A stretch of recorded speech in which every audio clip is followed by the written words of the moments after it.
Remember, Mr. Tombado, you're under oath, ha? Yes, Your Honor. Oo. And I think your lawyer knows that. Yes, Your Honor. Marijo Borja. Isang executive assistant din ni Attorney Guadis. Yes, Your Honor. Siya kumukuha lahat ng pera Ng collection po. ng koleksyon sa mga kolorum. Yes, Your Honor. In October 9, lumabas ka sa media, tama? Kasama si Mr. Balvena at saka yung Manibela Group. Yes, Your Honor. And then sinabi mo rin na dalawang congressmen ang involved. Sinabi sa iyo ni Attorney Guadis that 2 congressmen were also in on the collection of 5 million from transactions such as the opening of new routes or franchises. Sa GMA News yan. No, Your Honor. Hindi po na-miss lang po ako. Anong na-miss? Ako ang hahabol sa iyo, iho. Kasi according to Madam Maki Pulido, tinawagan niya ako nung araw na yon. At sinasabi na merong 2 congressmen na sinabi ni Attorney Guadis sa iyo na kasama sa 5 million transaction. At yung 2 congressmen na yon, huwag na kayong magbulan 2. Baka mamaya pag-untugin pa yung 2 yung ulo eh.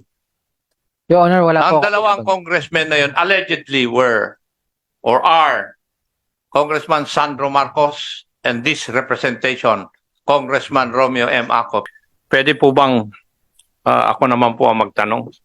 Let's go to Mr. Tumbado.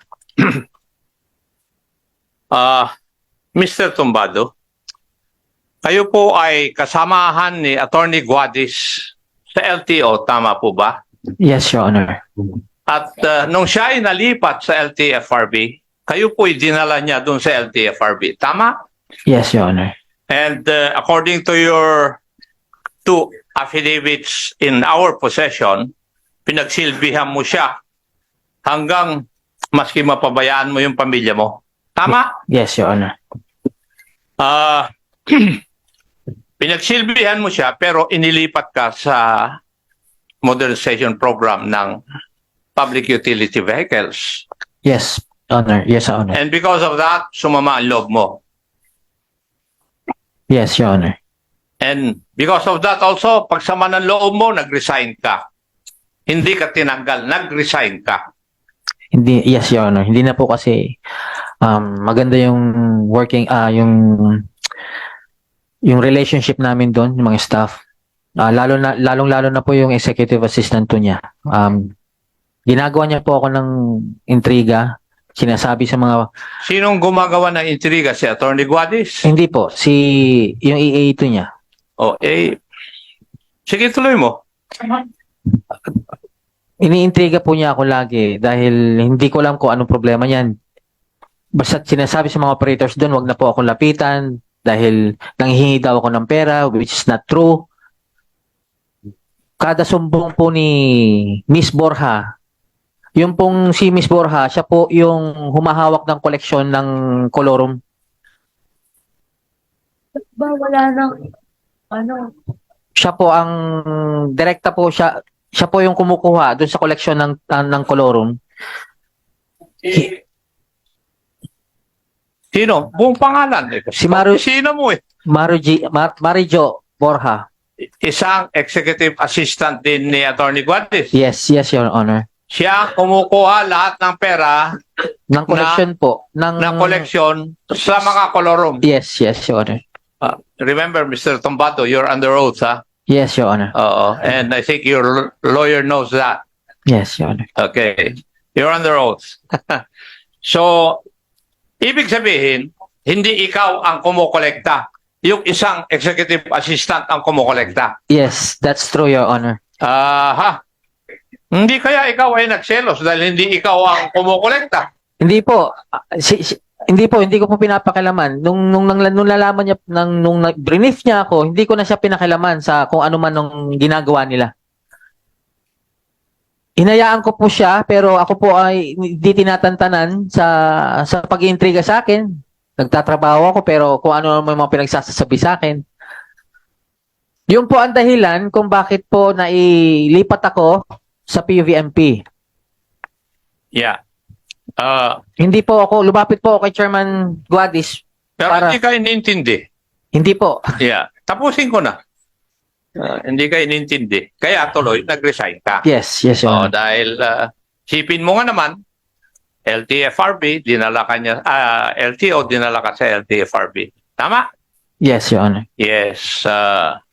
Dahil sa sama ng loob, kinakanta mo na ngayon lahat ng mga nangyayari doon sa inyo. Tama?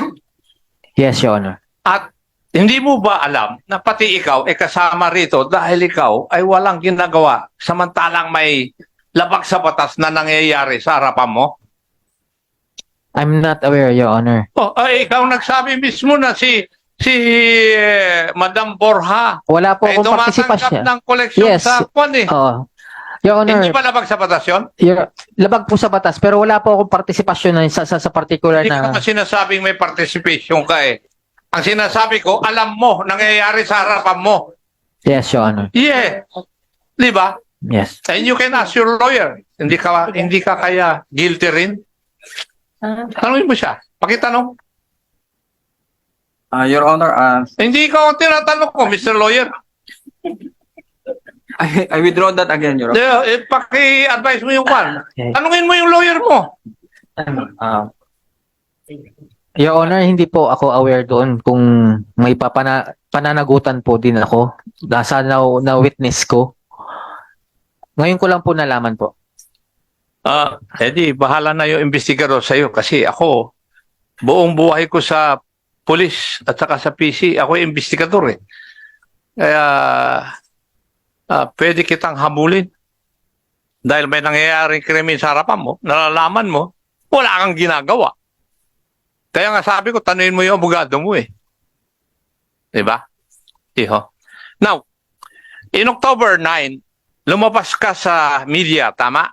Kasama si Mr. Balbena at saka yung Manibela Group. Yes, Your Honor.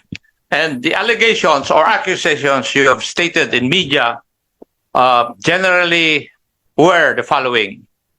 1.5 million is paid in exchange of approval of franchise, securing routes and special permits. Tama po ba na sinabi niyo yun? 5 million pala.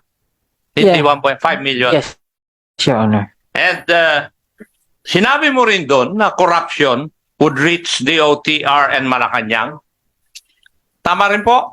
Yes, Your Honor. And then sinabi mo rin na dalawang congressmen ang involved. Wala po ako natatandaan na sinabi ko may mga involved na congressmen, Your Honor.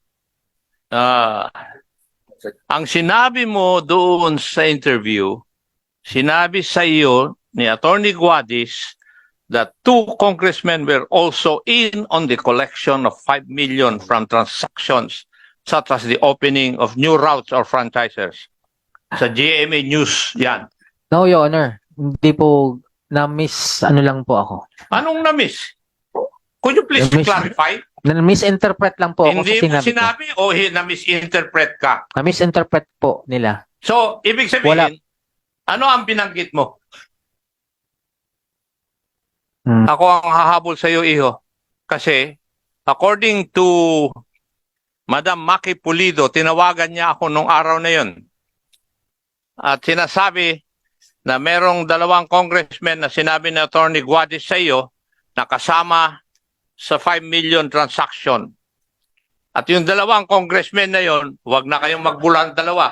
Baka mamaya pag-untugin pa yung 2 yung ulo eh. Your Honor, wala po Ang 2 congressmen na yon allegedly were or are Congressman Sandro Marcos and this representation, Congressman Romeo M. Acop. Iho, I have been in the service, public service for less than 50 years. Ang Sir. kaso ko lang ay double at multiple murder. Walang corruption. Your Honor, hindi ko po kayo inuugnay sa korupsyon. Wala po akong sinasabi sa salaysay Tinatanong nga ko. kita eh. Wala po. Mm. Wala po, Your Honor. Yun yung sinabi ni Miss Maki Pulido. Wala po. Tinanong niya ako ang sinagot ko sa kanya, hindi ko pa nakikita yung clip na yan at wala pang statement si Mr. Affidavit si Mr. Tumbado. Dahil kung hindi, sa korte kami magkikita. Oo, kasi kung kasama po kayo, kasama po din sa recantation ko po yung pangalan ninyo, tsaka ni Kong Marcos. So, in other words, hindi totoong sinabihan ka ni Attorney Guadis na may kasamang dalawang congressmen sa collection ninyo ng 5 million from monthly from transactions such as the opening of new routes on franchises. Kasi kino-quote ko yung GMA News Online. Iho. Dito. Baka akala mo hindi ako naghahanda ng ganitong mga hearing. Pinaghahandaan ko kung paano kita didikdikin. Your Honor, wala po talaga. Wala. So, Attorney Guadis, wala ka bang sinabing ganun? None, Your Honor, and with the permission of the chair, may I issue a clarificatory statement on how he came to LTFRB? Because I did not really personally bring him. He was recommended to me by a very close friend. That's why I took him in as an executive assistant. Kasi nakalagay dito sa sa affidavit niya. Yes, Your Honor. So, lesson learned, Attorney. Huwag kang maniwala sa close friend mo.